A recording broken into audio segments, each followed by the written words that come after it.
Good afternoon. Welcome to the Arts Alive online virtual program, which has started from September, ending the 30th of December 2020. This is a platform that is celebrating all forms of arts within music, film, dance, contemporary art, fashion, foods, culture, all kinds of celebrations supported by the City of Johannesburg. And on the film online masterclasses, the program is hosted by the Gauteng Film Commission. And today I'm going to be your host, Ntabileng Pora from the Gauteng Film Commission.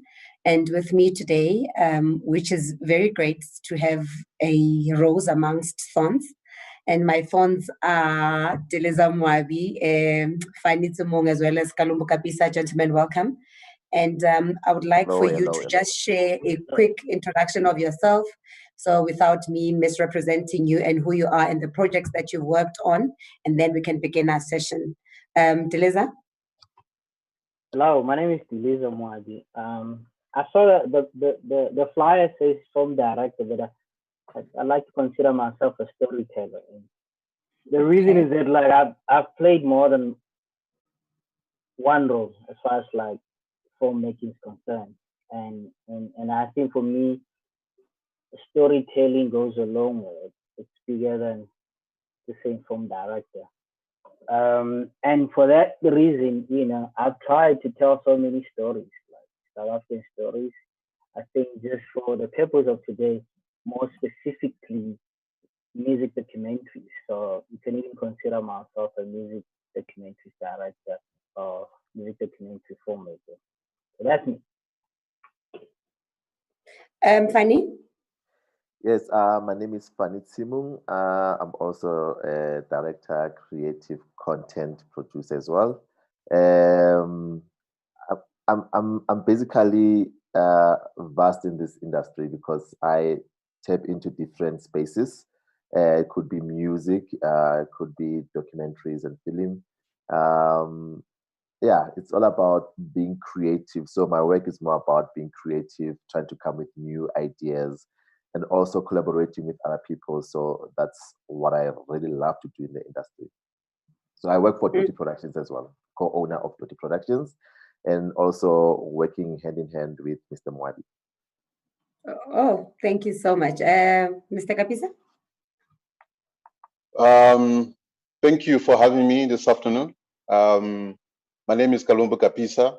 I'm a filmmaker, but I think that title expands more to just making films. I think I'm in a position where we actually make things happen, because other than just making films, I'm most sort of like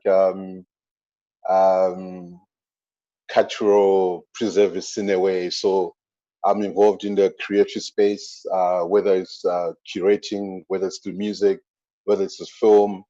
And then, so I just wear so many hats in producing, directing. I mainly direct dramas, do commercials. I've done a couple of documentaries as well.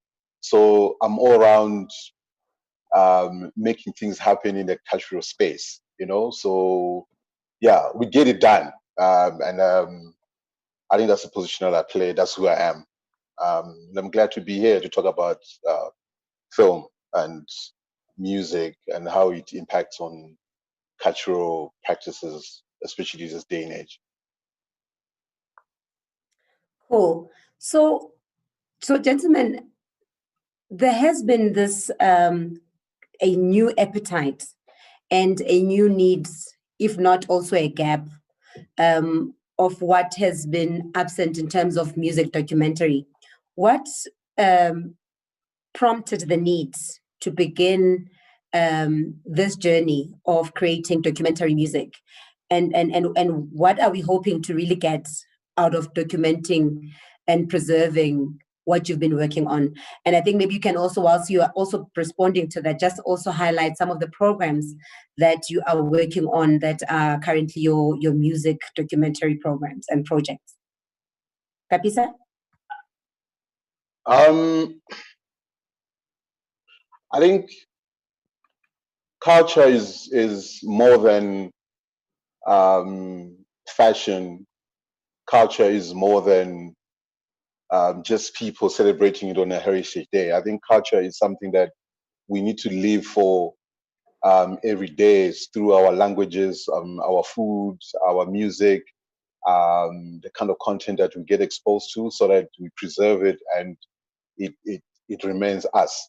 So having grown up through just the different times of what South Africa has gone through, from the 80s, from the freedom fighters to the 90s of our independence, to now in the 2000s, to the new generation, the Kwaitos, and so forth. I think there's so much culture, so much transformation, so much stuff that we've actually gone through. So because we're there in the time, I think it's only right that we are the custodians of that. We need to preserve that. And it's very fortunate that we're able to tell first-hand stories because of our knowledge. So we don't read this from books or history books of what happened. This is first-hand information because we're there. So we documenting it and that's preserving our culture. So I think it's important that only those who have lived the story can tell the story to pass on to new generations, and they can know the truth of what really happened because we're telling it from a first-hand experience. So I think it's really important that we, as the storytellers, we have that duty to preserve our culture and heritage by telling those stories. I think that was a good one. Fanny, can you just go into the musical documentary that you've been working on, but also the experience of what you've been working on in the past that also prompted the continuation of preserving of culture and the arts, as Kalubu just alluded? Yeah, I mean, like from the late 90s, actually, when I was introduced in the music industry, I've seen there was a lack of documenting artists. So a lot of people, they never had that opportunity to document the performances or the artists. And I work with so many artists where, like, when you need their archive or anything to do with them, it's hard to get anything. So I think that idea of creating my culture, my music, it started from there where I wanted to kind of like follow different artists, but not only artists, but to follow the indigenous artists and to tell their stories through visuals. Because when you look around South Africa, we don't have South African Music Museum. We don't have anything that showcase our artists in any form. You only see them on stages or you see them on television, and there's no books that can talk about our artists. There's nothing that can say these artists, they were there before. I mean, like, if you look back to your Brenda Fassie stories or your Miriam Makebas, it's only your BBC and Americans who had that opportunity to kind of like create content around them. And then as South Africans, so it's very hard for us to go and outsource that footage. So creating my culture, my music was like a form to say, we South Africans, we have so much stories that we can talk about or to tell, but we didn't have the capacity. I don't know if we didn't have capacity before, or maybe we're like a little bit lazy. But now, because everyone has access to cameras, you find you have smartphones and can be able to capture all those moments. Okay, Dill? Yeah, I think for me, I just want to go back a little bit. I tend to talk far too long, but I'll try to keep it brief. I think for me, it's personal. Just doing music documentaries, more specifically South African music documentaries. And it's personal because it was never a plan. It's not like I saw a gap or things along those lines. But this is just one level of many things, besides heritage, besides documenting, besides preservation, which are all part of what we do. For me, I never, this might sound too pompous, but I never had a role model growing up, like literally. I never had a role model until I met, in general, a South African musician. And to cut a long story short, coming from a small town, I don't know, like a whole lot of other things that occupies you. Least of them is like arts and culture or entertainment. Like you don't worry about those things. So you don't think about, you don't see anything that inspires you to be anything more than what you've been told you can be. So when I moved to Joburg, which is one of the big cities here, I got to experience firsthand the story of South African musicians. And for me, the story of South African musicians is the story of Black people. And Black people by nature and by history are sort of like underdogs. We've been kind of like able to achieve a whole lot of things that the environment was designed to stifle us down so that we don't succeed. And just, I mean, there's so many genres, but just in hip hop in particular, if you were just to go back to 95, 1990, for those who were not there and the younger generation, I always say, like, if you were there, nobody would have said South African hip hop would be where it is today. Now, if you were there to experience the story, for me, it's nothing but the story of the underdog that overcomes the most challenging hurdles ever. Only not overcome, but it actually succeeds. And that cuts across all genres, The first, one of the first TV series that I did was Sisters of Soul, and this is like around 2005 or so. And the idea was just try to document, the heritage that is South African soul from a point of view of the likes of Tandy, so the likes of Simpure Dana. Today we have the Amanda Blacks. But if you go before that, you can go back to the 50s and 60s. You had your Mom Mera Makeva and Abigail Kubeka. The list go on. And for me, that's the story, the lineage that's been going on for far too long. So if you look at these sisters that we had today, they paint a very rich story of who we are. So, and that story goes beyond what they sound like or the beautiful music that they produce, which is why I say it's the story of the underdog. And for me, that's where I found my role model. So when I do these music documentaries, one element that I always hope is that the audience can get out of is what I got out of it. But I don't think I'd be standing here today doing this seminar if it wasn't for a South African musician. And from that point of view, for me, it's important that I use every single resource that I have, which I've done to try and like document and tell the story. Because amongst other things, I hope that when young South Africans watches those stories, could discover something about themselves that they can take them to the next level. So for me, South African musicians have played the same or similar role as like musicians. We spend a lot of time, which is a good thing, celebrating politicians and the story of apartheid and the struggle, and we give those people props and how much they fought for us and brought us where we are. But I don't think that would have happened without the soundtrack that accompanied that struggle. It's hard for me to separate the two. So I do, every time I pick up a camera, it's with the hope that as people and as individual, beyond just like celebrating that music. So that's my motivation, which, like I said in the beginning, it makes it very personal for me every time I try to tell a story of any genre whatsoever.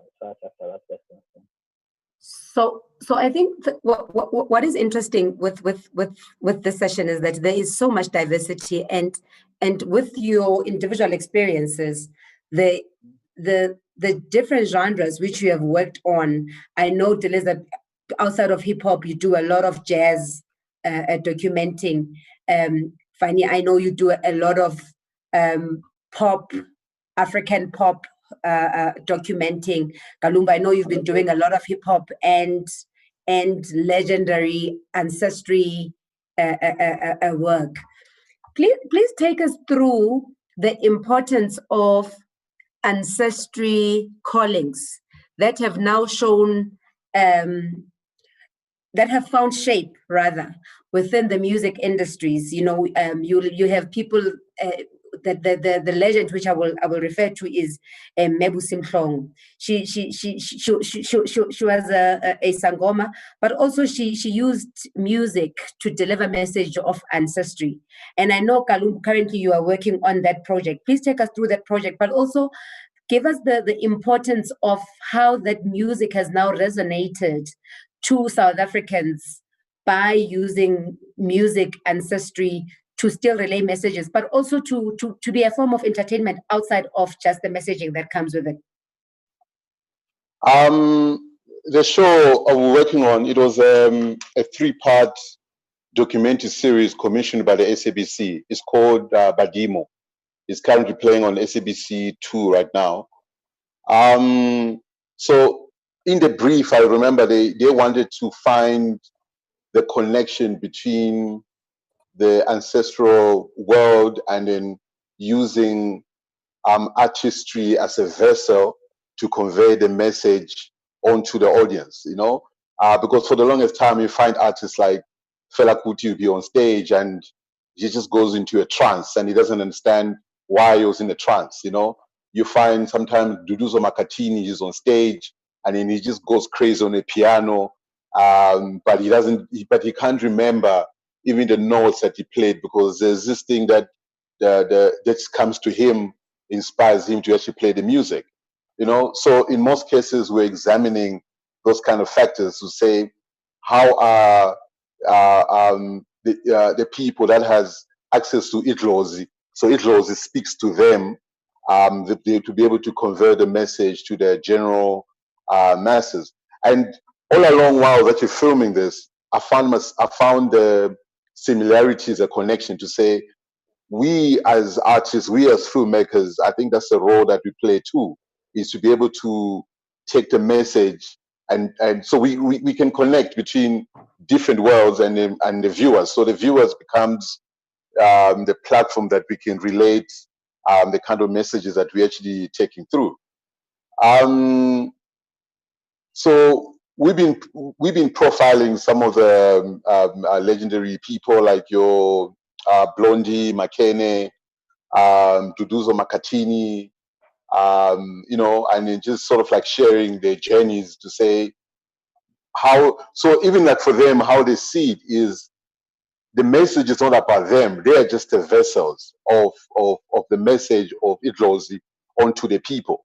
So it's not even in their job to say, I'm healing you through whatever I'm giving you, but it is your medicine, it is your tool to say, I'm giving it to you. What you do with it is up to you.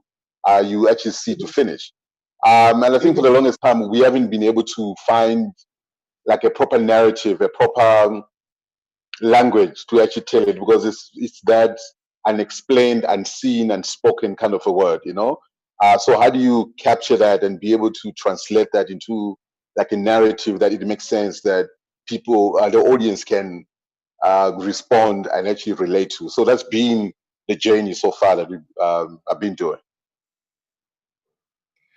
Fanny, I know you've done a work with is it BCUC and my favorite group, Urban Village, and they do a same ancestry music.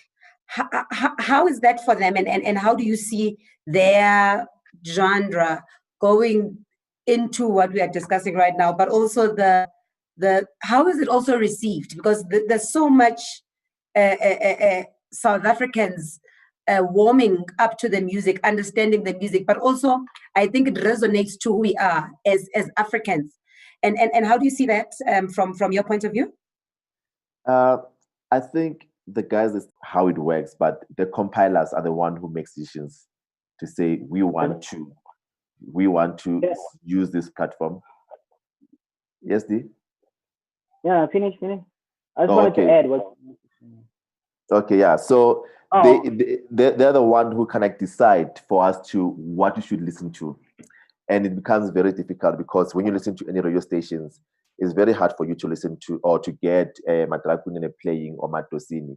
And that it kind of kills the industry because we're being fed of something that we don't really like. Not everyone loves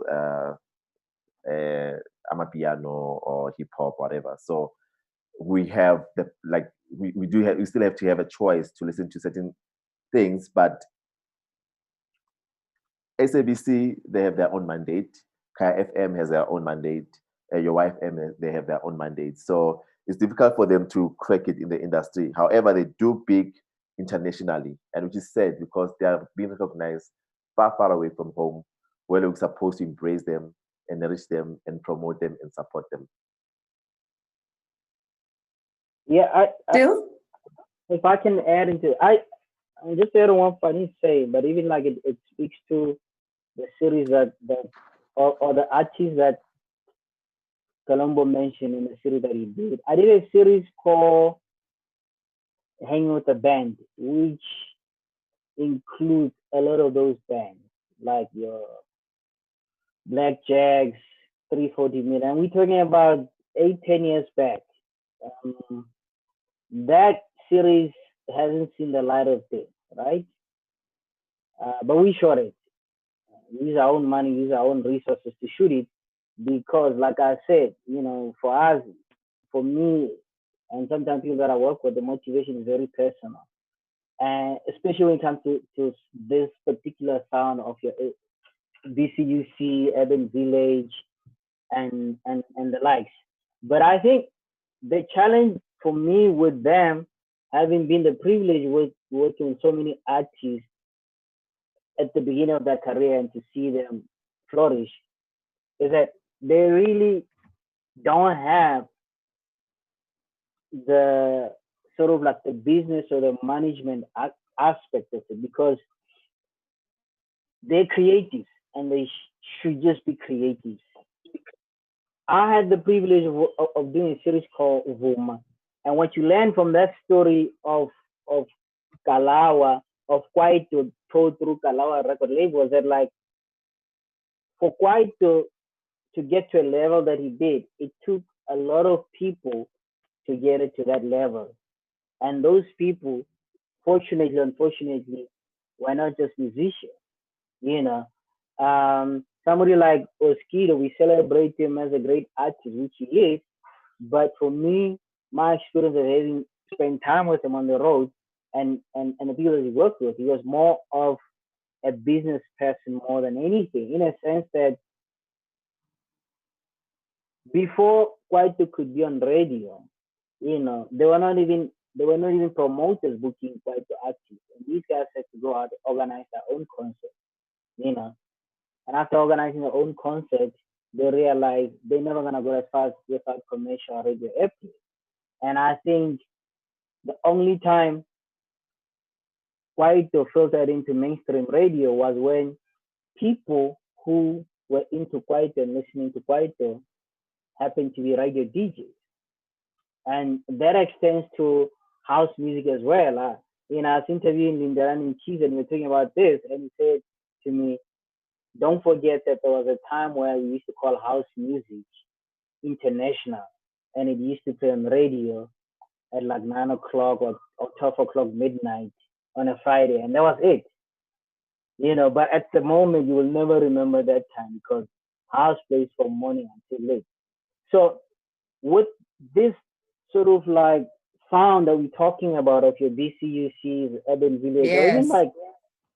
even like inspiration of someone like the Duzo Makatini, we can't ask them to play more than a role that they have of being creative, of being vessel, as Columbus said it. Until the time where we can find people on those different spaces. With us here, we're talking about television, and we've done everything within our power to say, okay, whether there's a sponsor funding or whatnot, we know that you have a position around a seat at the table, and we're gonna do everything within our power to get there. I remember when I first feature series on soul music. It was at the height of to SABC One. It was at the height of Kwaito, and I was asked, one of the panel members asked me like, but why can't you just make a series about um, house music? Why do you want to make a series about soul artists? Because nobody's listening to soul. But for me, nobody's gonna listen to soul until the filmmakers, until the playlists, until the radio DJs, until the newspaper people write about this. It's never gonna happen until. Uh, for me, it's like the argument that people don't are not into that sound. I really never agreed with that because today we have somebody like Samson Soweto, who's one of the biggest artists we've ever seen. There was a time where when he was doing the soil, nobody was trying to listen to him. Nobody was listening to the soil until the soil landed at Native Rhythms, who had a platform and the muscle to put them out there. And I can tell you now, we will never know differently, but I don't think they never landed on that platform of Native Rhythms with all the muscle and the platform that they have. I don't think we would have known about this. I knew them before that. I was shooting them before that. You know, as a matter of fact, but I think, Dils, just to cut you there, I know that one of the problems that we have, and yes, you're correct that as filmmakers, it's our responsibility to start documenting such work so that by the time needed, one is available. But also, and even having to get stuck in a foreign country and be sick and whatever else that happens, and only then everybody is beginning to rush to the Madosini a hype, and I think it's sad because I mean we've had Ntate Blondi who has done so much work in musical ancestry, and it's still never celebrated. It's still not celebrated till this day. And it is correct to say that, you know, everybody will have to do what they have to do, and that's really where we could live it at. But what I want to understand in South, one, on the talent that they have, two, on just celebrating them as part of preserving South African heritage, because the country's heritage is made out of things that consist of the country through music, whether it's clothing, whether it's food, whether it's cultures themselves, on how we relate on African narratives, whether it's on the things that make us Africans or humans, as it may be. Why is it that we are neglecting South African heritage in its entirety? I know there was the longest time when we were making an argument to say even rooibos is not even recognized or registered on IP that it is a South African brand, until maybe someone will come from somewhere and take rooibos and then we'll be complaining. Why is it that we are not preserving South African culture in all these streams that I've just highlighted? If I could just like do a party shot, then you can take off because it continues with what I just said last. Yeah. I mean, for me, you know, today we have the United States of America as the biggest cultural export. You can say hip hop or pop music or Hollywood is not culture as we know it, but that's their culture, and they manage to spread it across the world. So for me, it's gonna come from the top. It doesn't start from the bottom. It starts with people in positions, with people who have resources, with people who are willing to fight to get to that level where we can celebrate and document our heritage in its full form. It's not going to be the people who exude that heritage, whether the musicians or you get my, so some of us have been like whatever modernized. So those people, they only know what to do, what they can do. They can sing, they can do all the cultural things, whichever we look at. But it's gonna take somebody else to put it out there to the rest of the world. I'll make a simple example. We have Back to the City today, right? As one example, as one of the biggest hip hop concert in the continent. If you go back 14 years where it started, 14 years when it started, I think if anybody told Osmic and Dominic, like, who's gonna come, why you guys are doing this, we wouldn't have the biggest hip hop in the continent today. Bear in mind that those two people were hip hop practitioners, whether they're rapping. They had to stop rapping and doing graffiti and what they do to become organizers so that that concert could happen. So we're filmmakers here. Mhm. We're gonna need, you've already, this platform as it is, what you guys have put together, you playing your part. But we're gonna need those people sitting at the radio station. We're gonna need those people sitting at TV stations. You know, final comment Sundays. I always say, like, I've written, there's a script that I'm working on. I feel like I can visually, one thing about Sunday is like I can visually portray Sunday on television, so without saying Sunday is Sunday, by just the sound that you hear. You can switch to every radio station, every street. In South Africa on a Sunday, you know it's Sunday. You don't have to ask anybody what time of the week, what day of the week it is. Mm. But that's Yeah. because of what we made it, right? People who are in charge. Those artists who are singing through those radio stations, same song, different song, and every kind of, are nowhere near here. They're far away. We did that, and we can do that, you know. And then they will play one song that says local hit or whatever, like, and then it's like South African R&B song. And I said, like, and then when you put the argument, why are you doing that? Then you're gonna get told that no, people wanna listen to the OJs and the Temptation, which they do. But I'm like, if you're gonna help South African R&B and soul artists to be on this Sunday slot, it's not gonna happen by playing one song. You're gonna have to give them 3-4 hours that you're probably gonna have to play for the whole year until you build an audience. You're not gonna start. True. No, even like with music, that's why I say, like, I love musicians because they inspire me so much. No musician started with a million listeners. They have to do it over and over and over and over again until one day there's 10,000, there's 100,000. So the radio station, the TV channels, everybody will have to do that, the repetition, until one day it's just like a subconscious thing that we just do. No, True. true that. Funny, Yeah. you are going in there. No, actually, I wanted to actually what Lisa said. I was gonna go through it for, like, it has to start from the top. You know, people who hold position is supposed to make sure we build visibility around our indigenous artists. You know, they have to build platforms. I mean, we need balance. If you go for Friday music programs on television, everything is young, it's hip, and all that. We know that it's Friday.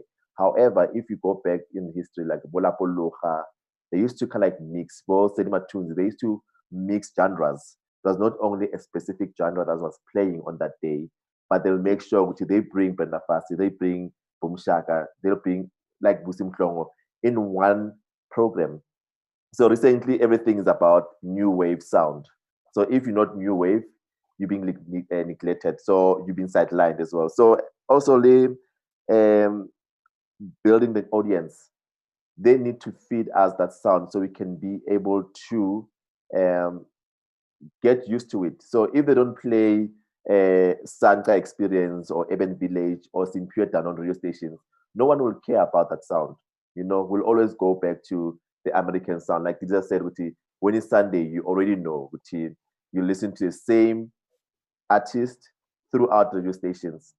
And I think we need we need a balance between music compilers to understand the different genres of music, and they can be able to cater for everyone, including South Okay. African content. But you know, I think even just like adding on to that is to say, who sets the agenda? You know, because right now, across Yes. the radio, it's about the top 50 of the world. I mean, the top 50 Billboard. You know, all the radio stations, from your public broadcasting radio to even the private ones, your Kayas and so on. It's who sets the agenda, or what music do you listen to? So I think it needs to be a conscious, deliberate decision where we say we need to make we need to make our indigenous music cool. We need to make our indigenous arts cool. You know, we need to enforce them. It starts with legislation, I think, to say, why are we not putting this in schools? Why are we not enforcing the broadcasters to say you need to play? It's not, but they play it as a special program. If they play Mduduzo Makatini, it's like on a Thursday night at 11 o'clock at night. So why aren't you playing that during the day at 7 o'clock in the morning? Because I would like to listen to that on my way to school or dropping off kids. So I think we need to start making our indigenous artistry, we need to make them cool again so that we don't show them as a special occasion. Coming back to the point that why is Sunday a day of jazz? Why can't you play jazz any other day during the week? Why aren't you putting this curriculum in schools? And I think we also need to increase in our public music performances. I think now with this COVID has also pushed us back. There's no more live venues, live events. I think the kind of live events was a better platform to expose new sounds, new artists. So now is, where do you go? Where do you go if you want to listen to, if there's no more bassline, there's no more your what's the name? Hora Cafe. The horror cafes, So where do you go for new sounds?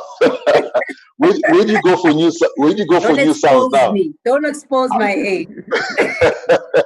About untitled basement, all those kind of vibes. So the thing is now, where do you go for new sounds? Where do you go to experience something new, even in the townships or in the rural areas and so forth? So I think that's what's lacking. We need to be deliberate with our decisions to say this is, we need to make our art cool. We need to make ourselves cool.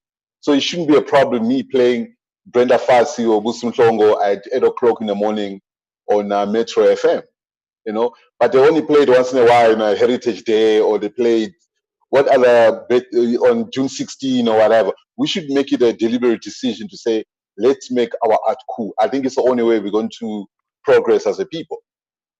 And I agree with you. Sorry, and I was just saying, no, these artists are more professional than anyone or any genre. If you're looking into Duduzo, like how he presents himself on stage, how he looks, he's an artist. If you look into other genres, they just rock up and like they mean like and for us to make our music to be more cooler, it starts with the record labels as well. It starts with everyone who pushes the envelope, because I strongly believe that mainstream record labels, they take us as like a CSI project. South Africa is a CSI project to have those artists, and then they push their Beyoncés, or they feed us their Beyoncés and all that into us, while we're forgetting our own artists in South Africa.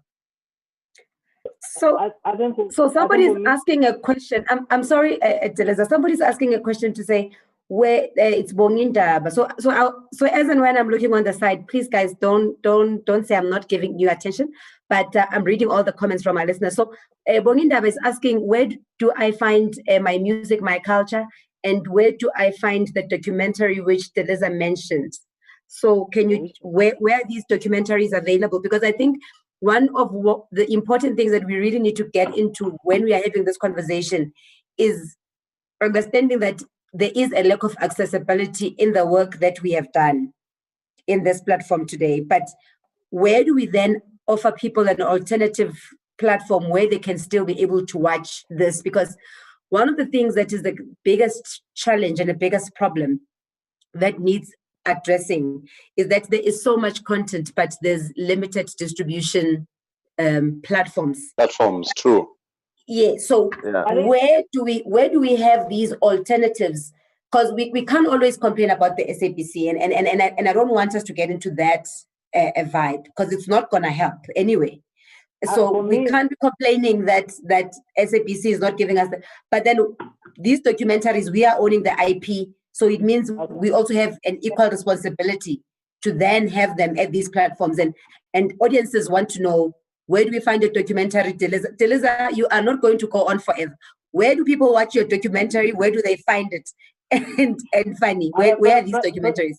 First of all, me personally, I'm not even gonna complain about SABC because I love them because the documentary that I'm talking about, they were the people who commissioned the very same story. So I think for me, my complaint about SABC has never been like they're doing anything negative, but it's just that I feel like they could do more.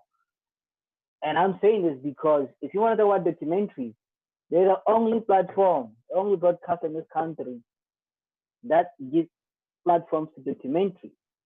And I tend to be corrected. So let's give them credit where credit is due. Yeah. Let's do that. Where my fight, and this is not a criticism, this is my fight, and they know it because they sitting with it there. Hopefully they will come up with a positive answer. Is that like it's exactly what you're asking? It's like I believe personally when it comes to music, okay, music documentaries need to be treated differently. In a sense that people listen to music every day. A person can listen to one song 20 times on repeat or the whole day, depending on how much they like that song. My argument has always been like, first of all, documentary is a very short form. It's not a soapy. It's not a magazine show. It's not a drama. It's like the black sheep of all the form discipline, if you like, because it has this aura that, it's so serious. I need entertainment. But music documentary in particular are different. So my argument was always been with the channels that like, with the music documentary, we have so much opportunity to repeat that so many times. Because it's not like the other content. I put my neck on the line. I doubt you have audience complaints saying like how they're repeating this thing again. If anything, those moments when my documentary, commission documentaries that I've done have been repeated, I get calls from people say like, wow, we saw your documentary on TV, and I'd be like, but it played like last year. Now it's playing again. And so let's come back. Let's not lose focus. Let's come back. Let's come back, Delisa. Where do people watch this documentary? Where do they find a documentary? And follow that up quickly, Fanny, into it so that we can move to other things. Nowhere, because it's on TV. I don't own it. Just to answer that, some of Delisa's stuff, it's available on YouTube. Brothers and Sisters with Soul is available on YouTube as well. You can just go and check the season there. My culture, my music is still doing rounds in film festival. So once it's done, then we're gonna upload it because we cannot wait for the podcasters to buy into our content. But there's a promise from Showmax and an SABC one. So be on the lookout. Okay. So Delisa's Brothers and Sisters is on YouTube. For me, that's a okay, Colombo. Okay, before I go, can I come back to that point? We got a long way to go, people. We do, but we equally need to be clear in what we are also trying to message. No, and we must be progressive. We must be progressive. Kalumbu? I think this conversation cannot be spoken in isolation to the context of how the industry is shaped and actually organized, right? So there's work you can do with the broadcaster where they actually pay for content, and then the content exists with the broadcaster, and then there is work that because it's almost like our duty to say we want to do passion projects. I'll call them passion projects because you have a point to prove or something that you want to say, but it might not have been a commission content per se, So the biggest challenge has been that you're creating content which is not generating income, but you're doing it for passion, hoping to educate and be able to create awareness. So that's the kind of content that you find either on your YouTube channels or in the shelves of whatever that you have. This would be individual kind of project. And then the kind of commercial content, I'll call it commercial because the broadcasters saw it fitting to fund it, to actually get it done. So you find this kind of content on the broadcaster's platform. So right now, but I think the tide is changing where we're taking risk to say, I will create this content with my own money, with my own resources. I'm going to go on. And then you spend like a good 5 years trying to get license deals with different broadcasters. By the time you even get a license deal, the relevance and the time frames, things has moved on. I mean, case in example, if you speak to Vincent Molloy with his documentary, it took like forever. I think like a good, probably about 5 years, after he's finished shooting, begging SABC. So by the time of conception and then finishing, you kind of just shelving this project until someone actually picks it up. So it's a very tricky conversation of saying, where do you find this content? It's based on, I think we're still trying to figure out that kind of platform to say, what kind of platform do we put this content that is not being commissioned, but is for cultural preservation and passion projects, and it sits here other than just being on YouTube? And what I like about So Kalungu, you said that. Sorry, Kalungu, you said that Badimu is on SABC2. SABC2, yes. Which day and what time? It plays on Sunday afternoons at 4 p.m. What episode are you on? So Badimu. But you see, even that, not to bash SABC, but they're putting documentaries that's on Sunday at 4 p.m. So we're competing with sports. We're competing with Man U and Arsenal, like playing. You know what I mean? So it's also about, as much as they're giving us a space, they're commissioning it, but no one cares about it. I hope I don't get in trouble. It's why are we not on prime time? You know what I mean? Like, they give you a 4 p.m. time slot. So those are the kind of questions. It says, why 4 p.m. when you can give us 7 p.m. with carte blanche, and then we can go head to head because it's current, it's relevant, and it's engaging and it's entertaining. But they're like, we commission you, but stay there at 4 p.m. on a Sunday afternoon. So there's no, it's very careless from, like, I think from the part, I'm glad you said that, Kalum, because I was gonna say you're not answering the question. Because the truth is, like, to answer that question, nowhere. You can't see it anywhere. Okay? Because the only place you can see it is on TV. And if you missed it, it's gone. I did a series. Let me paint a picture. I did a series on these new wave rappers, right? And I was told that it's never gonna work on TV. And just to tell you a funny story, most of these young artists, when you call them and they're like, where's this going to be? You're like, on SABC1. They didn't believe it, okay? And we can get into why they didn't believe it. It's simple, because they don't think SABC is the platform for them. And simply because nobody has put them, the way they put themselves on social media, they think social media is a place.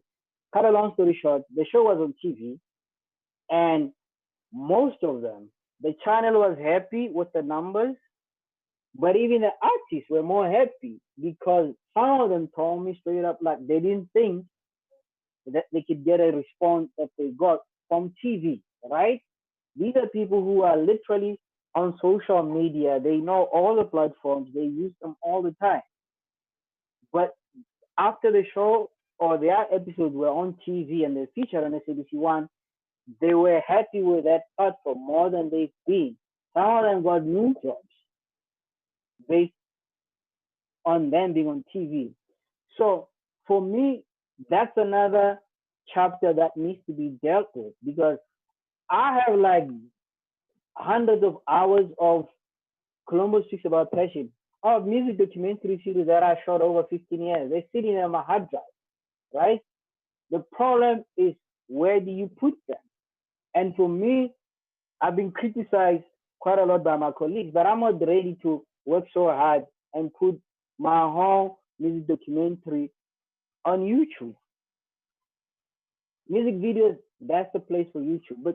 But I don't know what the politics or what the issues are for somebody to watch a 5 part documentary series on YouTube in this country. I think at this point it's a bit unreasonable, right?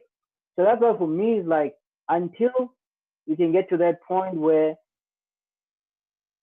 I can upload my documentary or documentaries on YouTube, and I know people would have time and money to watch it, then I'll do so. But at the at the at, at the current time, I rather chase after the broadcaster and try to twist their arms because they have immediate access. And who said I shouldn't have that?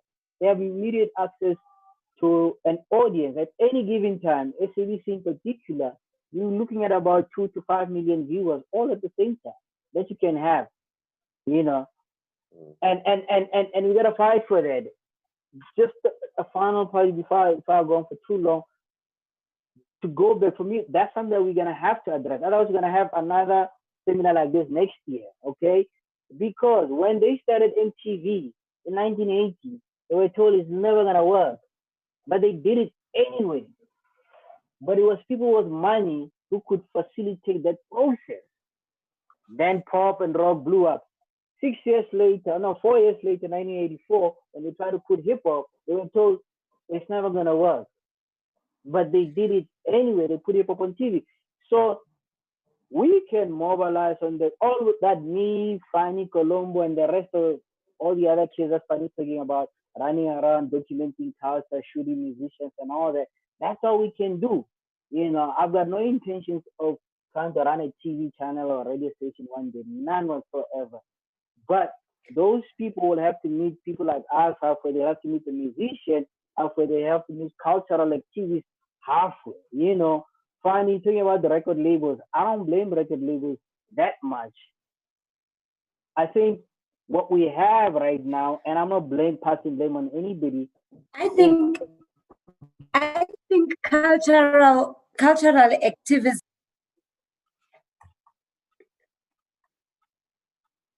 So I'm saying cultural activism means many things to many people because, I mean, by virtue of documenting cultural preservation of, in this instance, musical documentaries, is on its own a movement of cultural activism. And unfortunately, you know, activism is something, it's one if I may call it that, that you are not doing it for the money at the time when you are doing it because of the importance of the activism that is within all of us. And I think I need to congratulate you on that one, to say, yes, all these other things are a problem, all these other platforms are a problem, but by virtue of taking your time and resources and saying there is a need to document this and there is a need to preserve this, may not be seen now, but one day it will bear fruit. And it may not be financial, but it may be that one caption that you have could be what the country can resonate with at the time when that piece of content is mostly needed. And I think that's important, and we cannot lose that. And I think that's what makes us the good, we are playing our part in playing the role of citizen thing that we may be. So my follow-up question is that, is music documentaries, how has it been received? Those that have seen the platforms, in whichever platforms that are there, how is the acceptance from audiences? Is the acceptance? Is it more drive? How are you seeing that, Fanny? Personally, I mean, my documentary is being well received. Some people, they didn't know Uma Tosini. Some people, they didn't know Isanka experience. Some people, they were not exposed to Urban Village. Some people were not exposed to Matalakunen. And when they hear the sound, when they hear their music and their personal journeys, they're so mind blown. how did I manage to get those legends? You know, I mean, it was, for me personally, it was difficult to kind of like secure interviews with them because they have their different managers, white managers, who there's so much red tape for me to kind of carry on to do the documentary. But throughout, when you showcase the documentary in different spaces, people were very excited to see this being captured. And in terms of how we use to preserve the use of language, which is very important. The use of language, who we are, where we come from, how music influenced culture, and how culture influenced music. There was like an extremely thing. It was so exciting to hear people being or celebrating me more than anything else. You know, because you don't usually get that. You know, you can create something, you can create an art, and people will like love the art more than the person who did it, but they're like congratulating me more than anything else. Fabriza? I think like the win has always been. I think in most of the cases when you're making this content, it's inspirational and educational at the same time. So you're revealing new information that interests people that people didn't know about. You know, so when someone watches the documentary and they come back to say, I didn't know that, I didn't know that, I didn't know that. So I think my win that I get out of it is that educational element, knowing that you made a difference to someone they didn't know about that yesterday, today they know about that, you know. So that's the win that we actually get out of it. So we've been seeing more of that, but I think then it goes back into say we I think there's an appetite. You know, there's a bigger appetite. I think people want to know. People are searching for information that we need to we need. So it's inspiring even to us to say, it gives us the energy to say let's keep going, because there's a need for the services and the content that we're actually making. You know, so that positive feedback is fuels their passion and to want to keep going and keep doing it, to educate, inform, and entertain.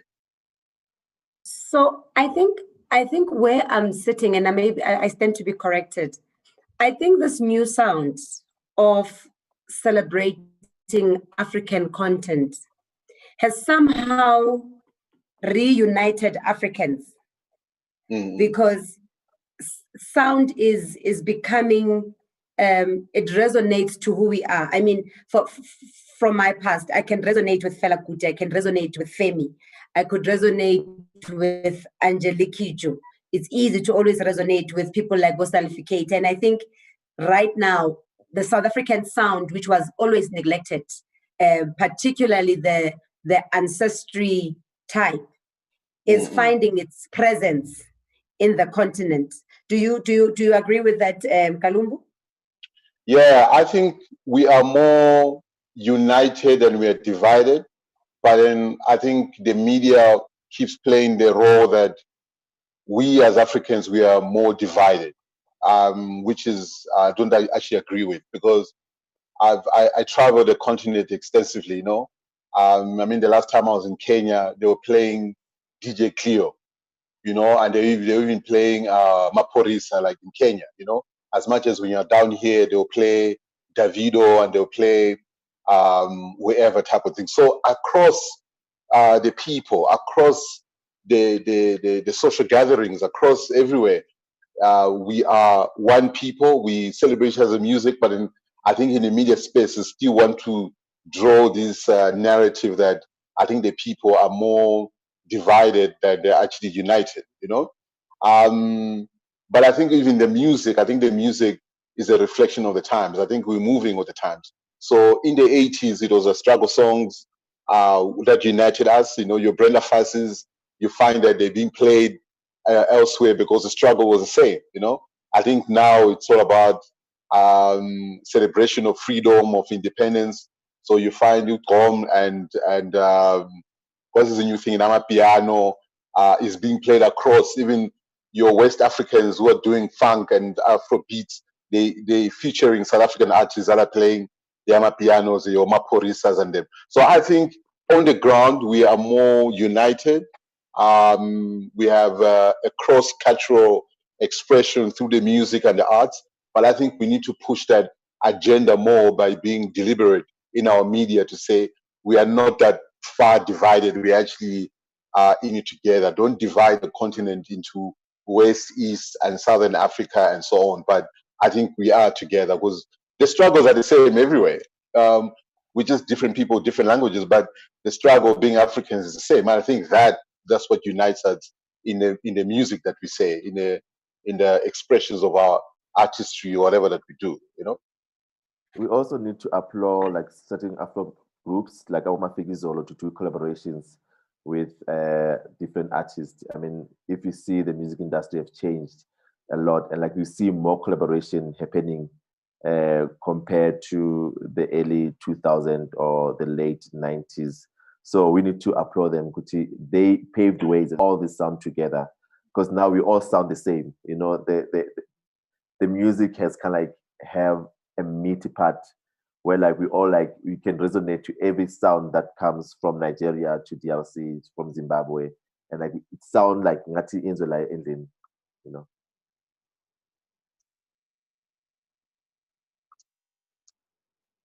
Are you ready for me?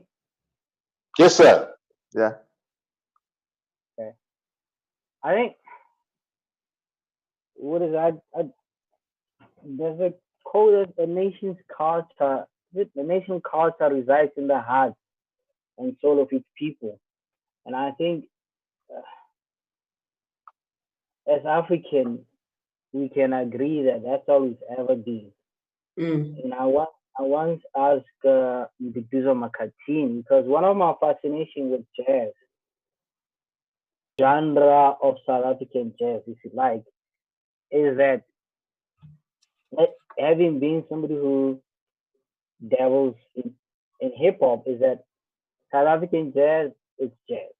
You know, when a South African jazz musician plays jazz, and this dates back to the 50s or even before that, you don't say, oh, he's trying to play that American genre. And I once asked Biduzo Makatini, like, what is it? Like, what is it like? Because I'd love to see the end to that hip hop debate about, oh, it sounds American, oh, it's like, you know, I'd like to one day we get to a point of South African hip hop where it's South African hip hop. You don't have to get into, yeah, but you sound American, yeah. And his answer was that, like, he said to me, like, I don't know, bro. Like, all I know is that when I touch the keys, what comes out of me comes out of me. And I think that one element that we can't really quite define is what unites us all. When I was working on a documentary on South African hip hop, you know, there was a point where South African artists collaborated around the continent more than any other genre in South Africa. You know, you had your AKAs, your Kulichana, your Pro, you know, collaborating with artists from Uganda, Nigeria, Kenya. And at that point, as part of the South African Hip Hop Awards, my argument was that, like, I think we're at a time where hip hop has played a far much bigger role in uniting the continent more than politician and religion has done. And that was my argument. And the point really is it's music, it transcends genres. So for as long as we African, music will reverberate with our veins and genes in so many ways, which is why for me, it's so painful the minute we get to that debate of the cultural sound on radio. People want to listen to mainstream music and whatnot, you know, and that's been my contentious argument for the past 10 years. It's like, whether it's Madosini, whether it's Mbizo Makatini, whether it's BCUC, whether it's urban village, the day somebody give them that platform on radio,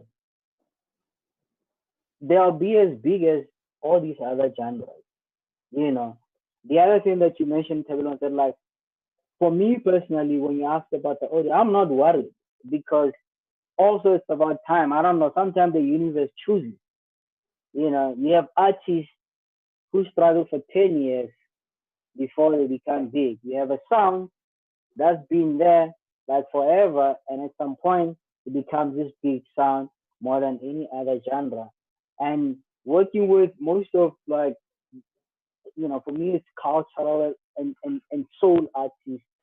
That's how I label them because I think soul for me resonate more than all the other ones. Is that like I don't know, maybe it's just a matter of the right time because I know I lived through a time where if you told anybody that hip hop is gonna be as big as it is today, they're gonna say you're lying. I lived through a time where if you told them that how it's gonna be as big as it is today, you're probably gonna be told that you're lying. I never imagined a day where you're not gonna hear reggae in South African radio when you grew up with Oyaba and so many South African reggae artists. So I don't know. Maybe it's the way of the universe, it's the way of time. But for me, it's not even about we're missing an audience or this cultural that we have that is so rich. People don't relate to it. People are, I mean, like jazz. You have kids. It's like as much as like it's the reputation is like it's for old people. I've seen kids as young as like 10, 15 playing jazz music.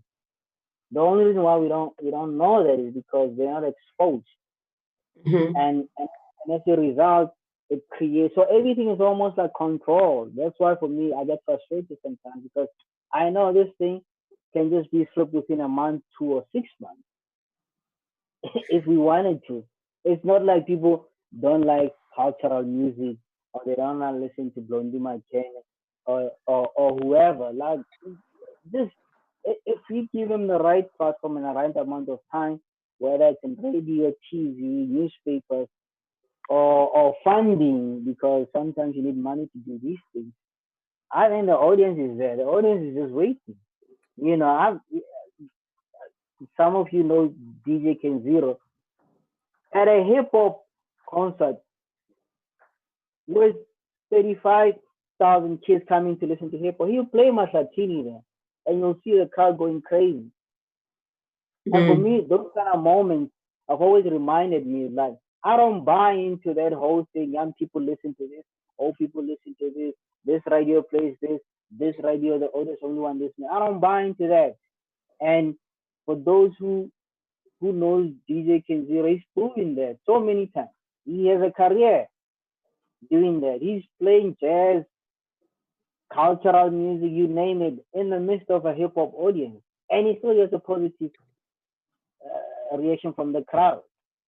So, So sorry, Dils.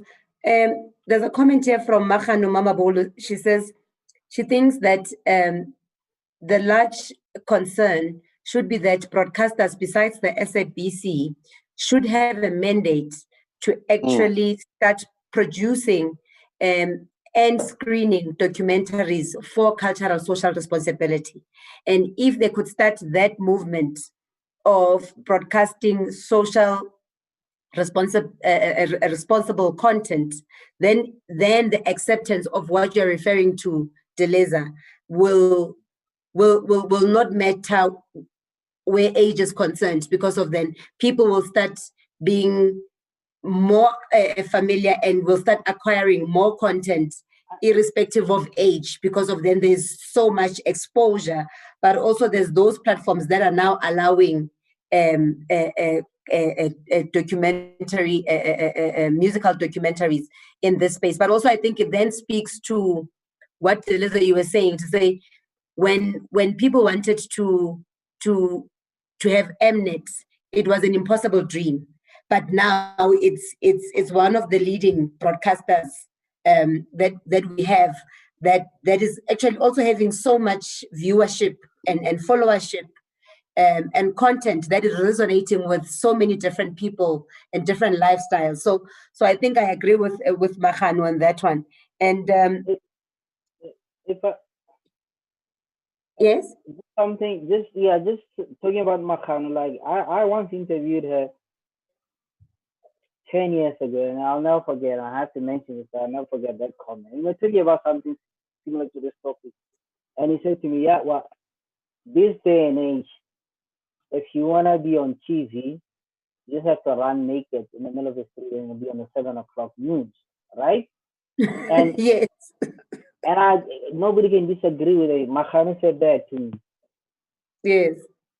And I agree with it. I keep that with me. It's been 10 years and I'll never forget that comment because it's so true. But for me, what that proves as well, it's further what she's saying.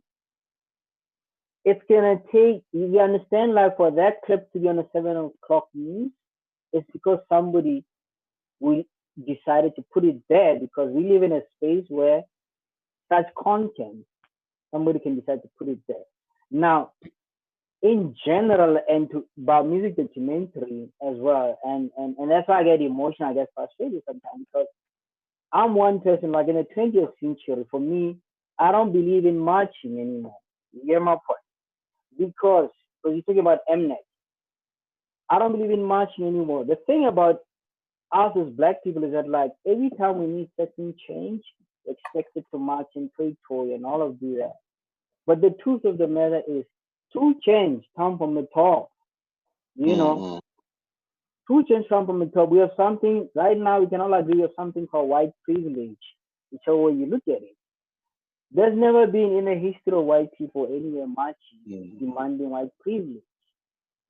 But True. whichever way you define that white privilege, those things were able to achieve on their behalf by the people who were in charge, looking after their interests, right? So if you care about culture, if you care about cultural heritage, it's not gonna be Belize or Kalumbu or some Chirani or Tema or even though cultural activity are gonna bring real change. This is a 20th century information age, so they say, where if we have to do it from the ground, we look at another 25 years to 50 years.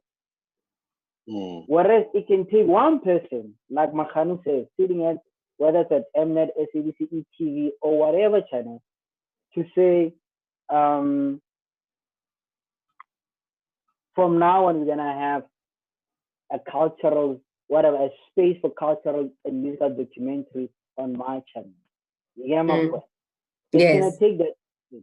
So, and in that case, we'll get there sooner than later.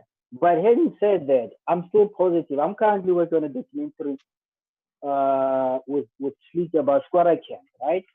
And I was saying to him, like, after so many years, I've shot so many music documentaries, and with the challenge of trying to put them on TV, I'm still positive and encouraged because the other day on Netflix, I saw Nasty C documentary on Netflix, and then there was Nadia Nagai, there's Nadia on Showmax. Whichever way they got their forms there, I'm happy for them because 2 years ago, 5 years ago, such thing didn't exist. So it might not be cultural documentaries, but they're music documentaries. I lived through a space where music documentaries were not even nowhere to be seen on South African television landscape. So we're getting somewhere, you know. I think so. And I think just to add on to what Deliza was saying is that making my point that we need to be deliberate about decisions that we make. Because, for example, the SABC was started as a propaganda station for the Afrikaner government, you know, and they were deliberate in the content they were pushing out. So they were showing what they wanted to show to push their agenda to say, this is what it is, and this is the language, this is where it's going. So the whole institution, even of the SABC, was started as a propaganda machine for the government, you know. But I think somehow, having worked both as a broadcaster and then both as a creative, we somehow missed the mark when our broadcasters' sole focus became about making a profit, and then their agenda was driven by the advertisers who were buying space for the time. So if you're saying you're playing a Maskandi documentary, the media buyer will say, well, who's watching? So I can't Yes. put a Jaguar commercial during the Maskandi time. I can't put a Mercedes-Benz commercial that costs 50,000 during that time, because that content does not fit to the kind of market we're trying to get, And then they started dictating to their broadcasters what kind of content must go on so that they can spend money on. So even the content that you see now on your televisions, it's content that the advertiser says, put content about cooking, put content about whatever, because there is Samsung wants to put money, there is Toyota wants to put money. So it is the advertisers' money that are influencing the kind of content that we want to see, because they're pushing their own agenda. So until we get to a point where broadcasters can be able to say, we are for the people, we broadcast for the people. We're about nation building, we're about knowledge. So whatever content that we're making to pushing, talking about arts in the township, you talk about Maskandi, talk about the Ndebele culture, talk about the Zulu culture. It's about the people watching to gain knowledge, not necessary for an advertiser to make money. If you don't make money, fine. I mean, government is funding this stuff anyway, because that's where the taxes are going. So I don't understand why it is too much focus on profit making. So we need to focus on that. I think let's change that. Let's change that mechanics before we get to this. Can I please just one colleague? I think for me, they don't even have to change their structures. I think for me, if most of the funding comes from advertisers, and advertisers say we're looking for cooking shows and whatnot, give advertisers what they want. But at the same time, you could also give space to the other section that you say is not making money. If you're serious about your agenda, you could use the very same advertisers with all the money they put on cooking shows and the reality shows and whatever shows you want to do to fund those cultural events. We look at the West, and we've, especially in South Africa, and we've adopted that model when it comes to filmmaking. Listen, there's a Hollywood, then you have the independent section. There's only few genres in Hollywood that makes money and fund the rest of the other filmmakers. You have your Marvel, DC comics, you have your Marvel comics, you have your DC, and you have all the action movies and all that making movies. But at the same time, somebody like Woody Allen get a career. This movie don't make money. They may at most they break even. You have art section. We all know none of those art movies are making money, but somehow the very same studios have made space and preserve space so that they could find a way to fund those movies. So for me, I've always said this, I'm not anti anything. If I don't like cooking shows or these reality shows, I don't watch them. But I'm not going to stop anybody from watching them if I'm being told there's an audience for that. But I'm saying you cannot do that at the expense of the other. And true. Why can I say that? Because it's improving all over the world. That's why even corporations, they have their little, what you call it, foundation, because they know the spaces where they're going to have to spend money without making any money. I mean, when we do this, we know very well we're at a space where, as things stand, those cultural activities don't make money within those TV space and radio spaces, relatively speaking, right? But if you care and if you understand that it's important that we preserve and document this culture because it's necessary. And I'm gonna use another film school example. As much as like your Marvel and action movies make money for Hollywood, when you go to film school, any film school around the world, nobody will ever pull up an action movie and do a whole lecture and teach you about. They're gonna pull out all these art movies.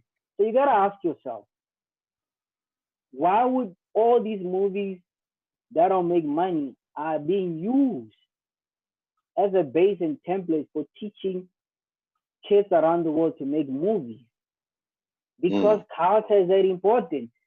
Because you gotta understand yourself, you gotta preserve that culture. They use those movies that have preserved that culture to teach kids how to make movies. When you're done, you can go and make your action movies. Nobody. So I agree. We gotta find a way to fund that. Fund it doesn't make money.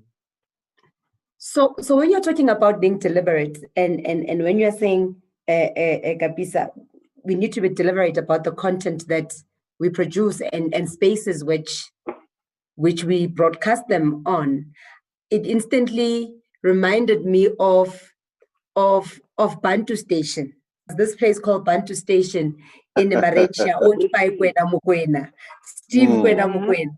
And that spoke to the exact being deliberate as you were expressing, because the Bantu Station was so deliberate on cultural activism and on Pan-Africanism as well, in celebrating one's culture, in celebrating one's language, in celebrating one's music and food.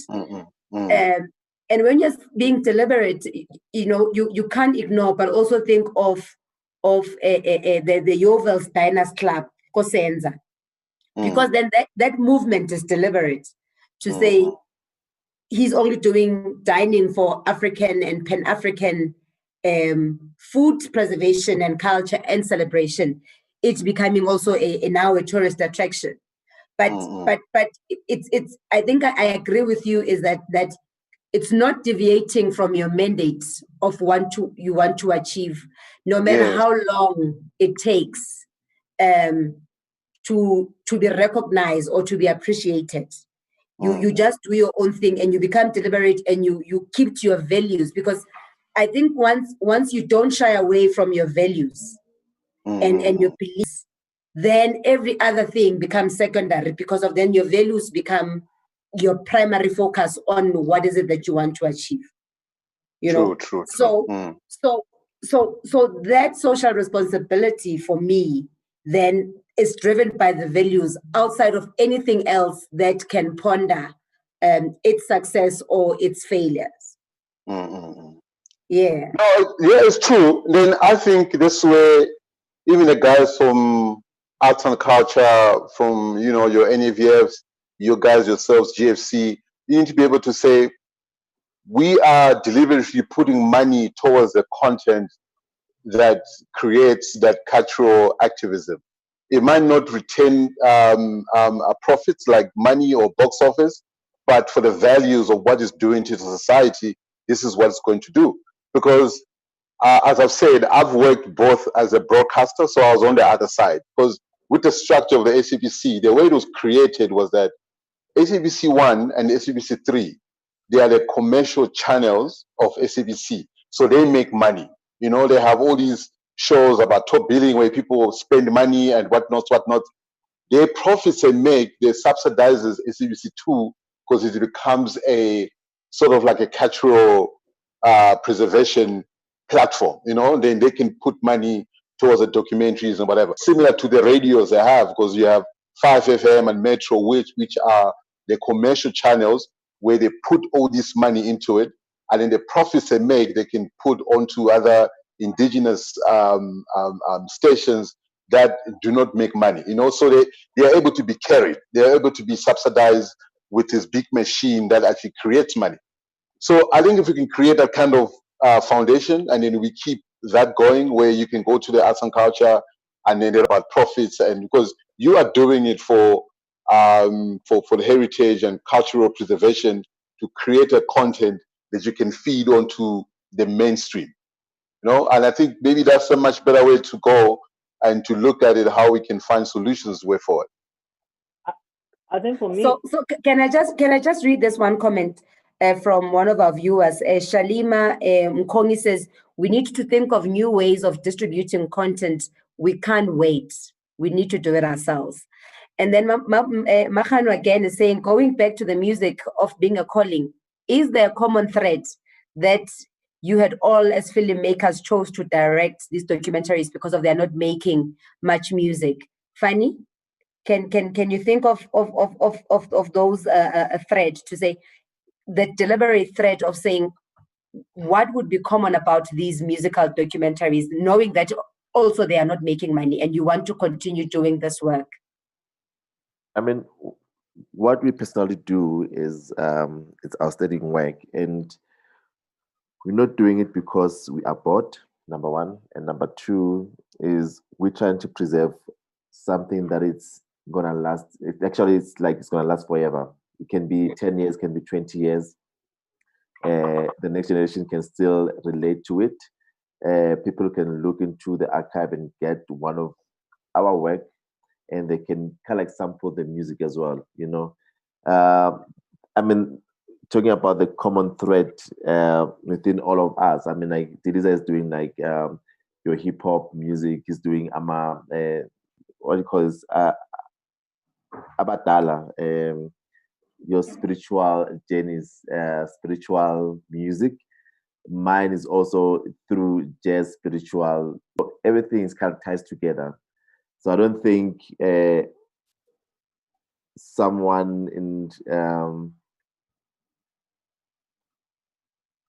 someone from Limpopo can relate to it. Someone from Botswana can relate to it. Someone from Lesotho can relate to it. So it's an ongoing thing that we all do. So do you think that the ancestry music, do you think that audiences find healing in it because of it's tied both ways, because of then your Bobby Magena is finding healing as he does his thing. Busim Hlongo found healing in what, but then the recipients, which is ourselves, from viewers, from comments, from feedback we've received, do people also find healing? Music is a food of soul, eh? We heal in different ways. I mean, we connect to different sound of music. I mean, if you listen to Usim Flongo or you listen to Taniswa Mazwai, you'll find something that you can resonate with, something that connects with, like genre of music, like your hip hop, there will be something that someone can connect with, someone can resonate with as well, something that comes from that sound. Someone is trying to tell us something that is going through, and that can resonate with you, that you can connect with. I think. Can you just quickly go? I thought of something when you escaped that question here, Amakhan. What is the common thread for you choosing this particular genre? Mine is ambitious. It sounds ambitious. For others, it sounds ambitious. I think for me, I said this in the beginning. My motivation as a filmmaker is pretty much inspired by the South African artists that I've seen, that I've shot, that some of them I came to grow with. I think besides the issue of cultural preservation and cultural pride, we're missing one simple thing. I've traveled across the continent a bit, and I think South Africa, I said to be corrected, is probably one of the only genres, one of the only countries where music genres have industries. Okay? There's a gospel industry, there's a hip hop, there's house, now there's my piano, there was storm, or there's storm. You can name it. Everything turns into an industry. And by industry, we're talking about generation of financial accomplishments, and as well as like creating wealth for each other, or riches for now, because it's not wealth, right?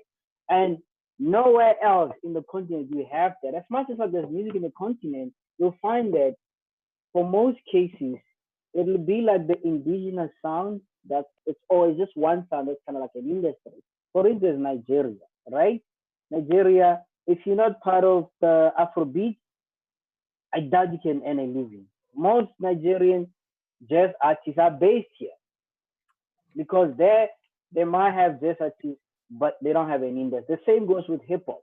They have hip hop artists in Nigeria, but there's no industry. Casper can be a millionaire here, and AK and whoever, by doing hip hop here. So for me, it has always translated to that story of the underdog. Like just like we had Nelson Mandela here, who was one of the most unique politicians of this century. I continuously ask myself, why is that? And that's why, funny, I don't just document hip hop. No, I know. I know you do a lot. So that's what my it's and I hope because for me it's gonna get us to the next level. We envy Americans so much.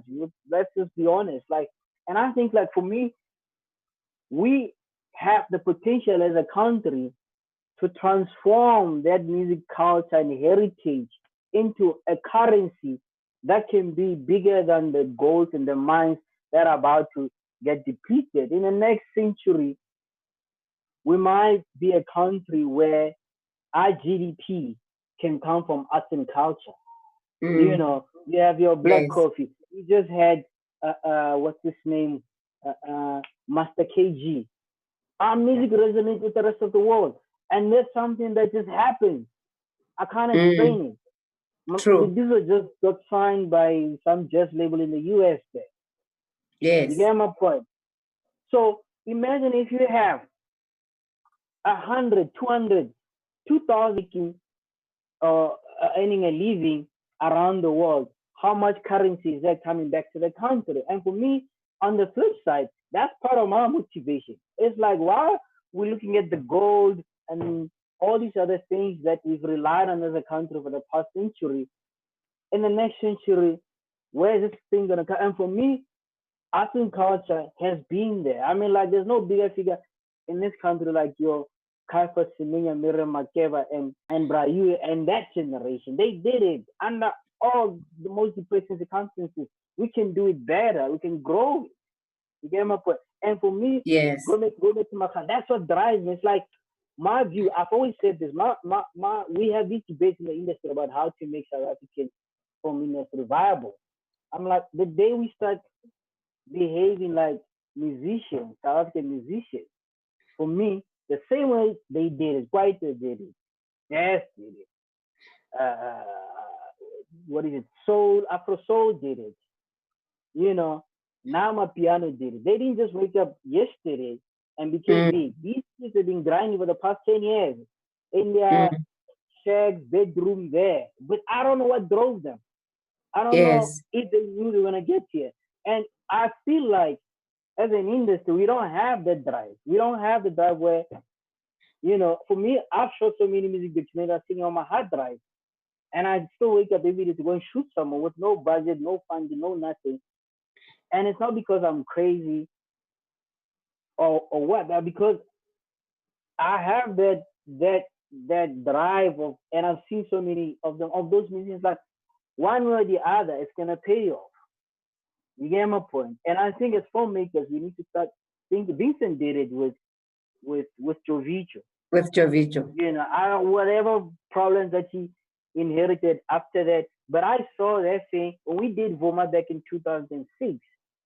He was gonna do the music documentary now, which he actually we were gonna do it together, and then it didn't happen. But then he shot it, and then I saw it when it was like a 10-minute pilot, and now here we have Jovicho, but it, and I think that's why him as well is so obsessed with music or Kalau in particular.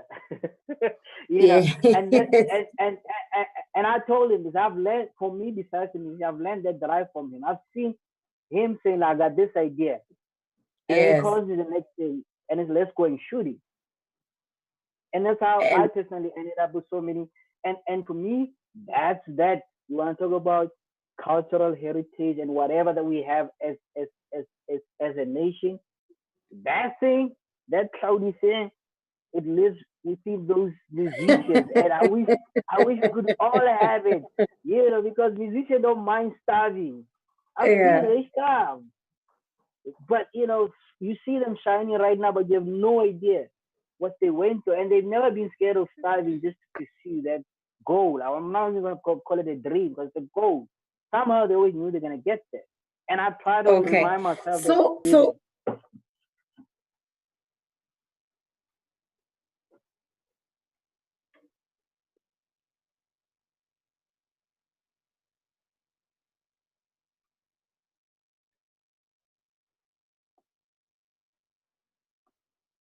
Okay, Tabeleng, you on?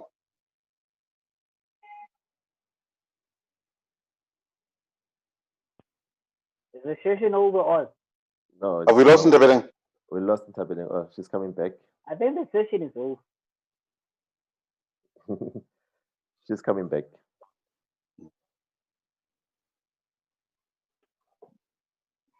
Hey, yo, Ace of Spades.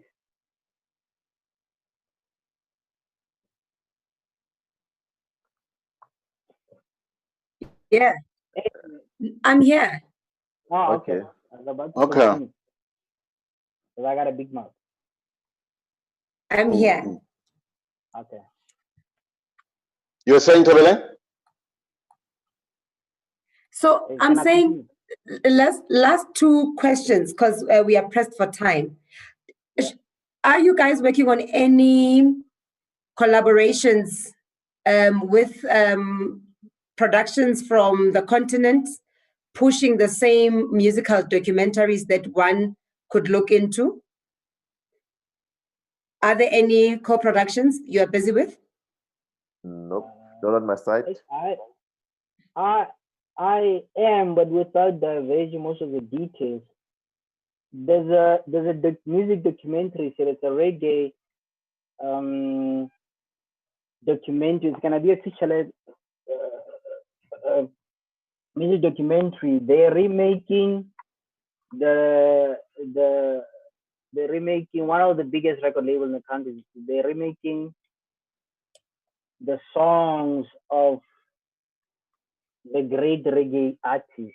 I don't know if I'm allowed to divulge all the information, but what's Okay, gonna but be there is happening something is like, coming soon. yeah, so that what part of the plan, they're gonna be going across the continent to get the likes of Charlie Keita and Soldo to remake those reggae songs, and Okay. it's Kalumbu? still at an early phase. We're working on it's not more a co-production, it's more of a collaboration. Because like the theme of the theme of the documentary we're working on is called music time, you know. So we're looking at how music is a reflection of the times that we're in. So we're just looking at the different parts of in terms of Africa to say what is happening there. The sounds that you're hearing is a reflection of time. So we're doing a reflection of going back to the 80s, of saying from the time of fellas to the time of Lucky Dubes here, the time of Oliver Mtukudzi.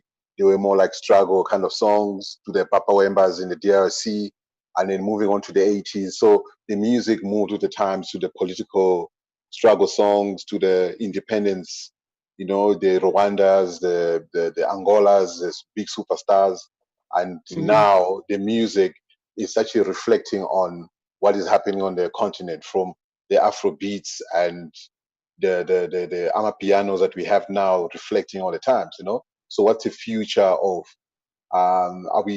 is music only about the past, or are we trying to move into the future? So it's more of just examining that through collaboration with different people I have in different parts of Africa. So we're working on that and then trying to see what can come out of it. But yeah, the magic will come out soon enough. Okay, thank you. So I'm going to just give you an opportunity just on your last remarks because now we have to close our session. Deleza, would you like to take you through our last departing words for our session? Well, I think for me, this was a great conversation. I've been having these conversations for quite some time now, but I think having all said what I've said, it the future looks positive, and I think for those who are doing the same thing and they're like struggling and they think it's not gonna happen, yeah, the only reason why I can still wake up in the morning to go and do this is the belief that I know it's gonna happen at the level that we think it should happen. So we just need to keep doing what we're doing.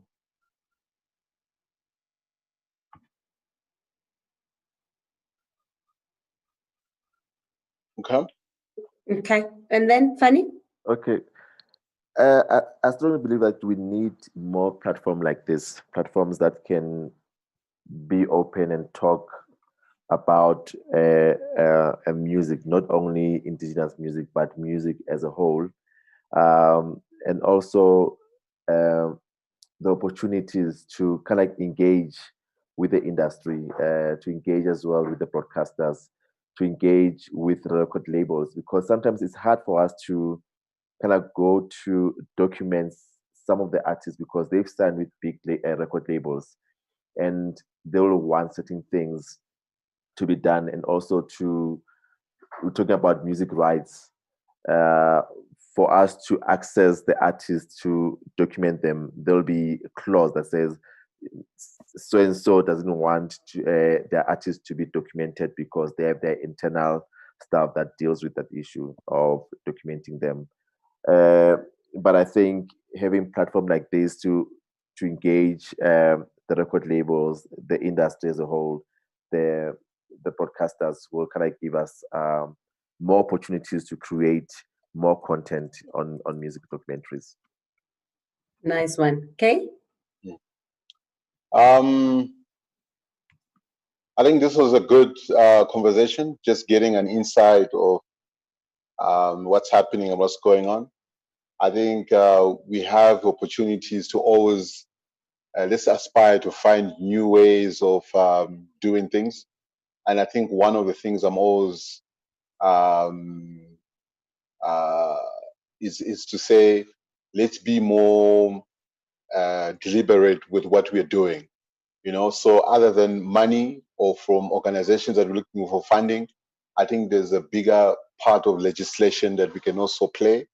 I think arts and the culture needs to be in schools. Why it's not being taught in schools?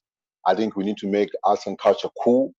I think we need to make our languages cool. We need to make our heritage cool, um, so that it becomes like pop culture, so that it becomes part of us. You know, it doesn't become something we celebrate once in a year, like Heritage Day or Women's Day or Christmas or something. It must be like every day. You know, I think we're doing some amazing work. I think we're doing some amazing stuff with my colleagues here, Delisa, Fanny, and so I think they just keep on keeping on.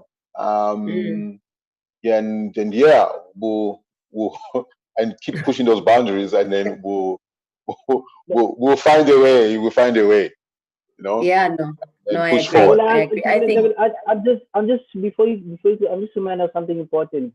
Talking about what you, okay. no, this is important, right? Of Uh, course. this on a positive note. Yes. And I know a whole lot of kids who call me. They want to start doing this. I just don't want it to sound to be despondent. Actually, SABC did have their own seminar where talking about industry engagement, where they had filmmakers with musicians and the broadcaster to try and iron out some of these sessions. And I also said on a seminar with jazz musicians and videographers and photographers. And finally, one of the things that was mentioned was that, you know, you think about record company contracts and whatnot, is that artists need to start the same way their contract speaks to music. They need to start looking at adjusting those contracts so they can accommodate video and photography. So, you know, it looks positive. So then next time when you're engaging with an artist, you know there's a legal whatever engagement, you know, that you're not just running around, man.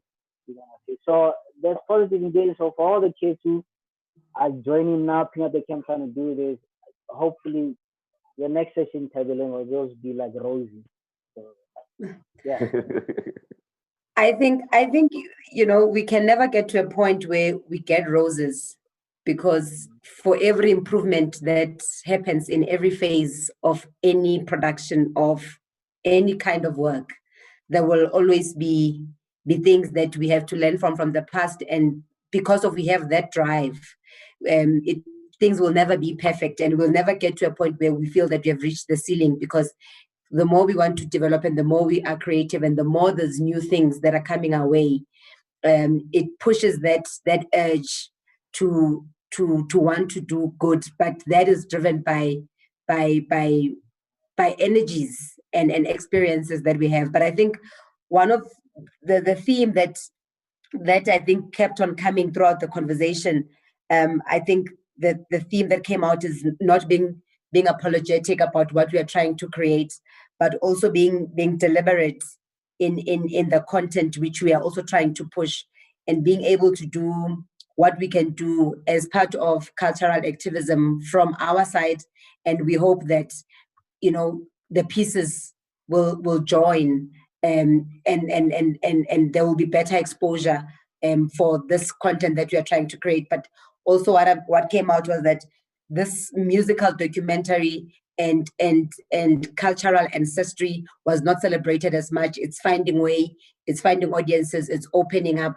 So I think those are the things that came out. But also I think it's always been having the drive to push and working and doing more work. And someday, one day, somebody will buy it. And I think that the theme around pushing an agenda of having more decision makers also being deliberate about making this decision of promoting cultural ancestry is something that will help us preserve what is deemed to be part of South African culture and part of Pan-African culture as well in its entirety. So I think, gentlemen, thank you so much for the lovely conversation. And I think you never stop thinking. There's always things that one thinks of, which will obviously come later, and we think, oh, we didn't touch on that. But I do apologize if there's something that we had missed out.